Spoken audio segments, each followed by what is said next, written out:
লা লিগায় বার্সেলোনা যতটা দুর্দান্ত, তারা চ্যাম্পিয়ন্স লিগের প্রথম ম্যাচে কিন্তু ভাই হার দিয়ে শুরু করলো। তো চ্যাম্পিয়ন্স লিগে বার্সেলোনা রিসেন্ট যে পারফরমেন্স বা রিসেন্ট যে ইতিহাস সেটা কিন্তু ভালো না। হেন্সি ফ্লিকের আন্ডারে সবাই ভাবছিল যে চ্যাম্পিয়ন্স লিগে বার্সেলোনা ভালো একটা শুরু করবে, কিন্তু সেটা আসলে হয় নাই। মোনাকোর বিপক্ষে তারা হাইরা গেছে ম্যাচ। তো দেখার বিষয় আজকে রাতে তাদের চ্যাম্পিয়ন্স লিগে যে দ্বিতীয় ম্যাচ, সেখানে তারা কিরকম পারফরমেন্স করে। কারণ লা লিগায় তাদের লাস্ট যে ম্যাচটা গেল, ওসাসুনার বিপক্ষে তারা 4 গোলে হারছে।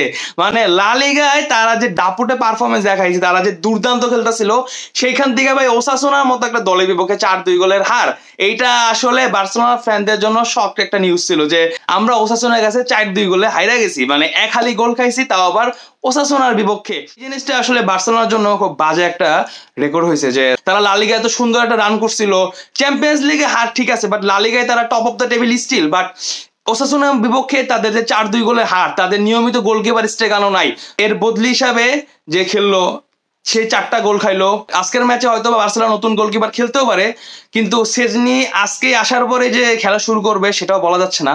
বাট দেখা যাক চ্যাম্পিয়ন্স লিগের দ্বিতীয় ম্যাচে বার্সেলোনা কিভাবে শুরু করে। কিন্তু ইনজুরি থেকে ফিরছে, তো দেখার বিষয় যে হেন্সি ফ্লিক এই যে একটা 4-2 গোলের বড় হার, এই হারের পর কিভাবে তার দলকে আবারও জয়ের রাস্তায় ফিরাইতে পারে, তাদের মনোবল ফিরাতে পারে। যেখানে মানুষ অলরেডি হাসাহাসি শুরু করছে যে চ্যাম্পিয়ন্স লিগ আসলে বার্সেলোনার সেই একই কাহিনী শুরু, যে এরা খালি হারেই। তো দেখার বিষয় আজকে রাতে হেন্সি ফ্লিকের দল কতটা ভালো খেলতে পারে, কিভাবে তারা কামব্যাক করতে পারে।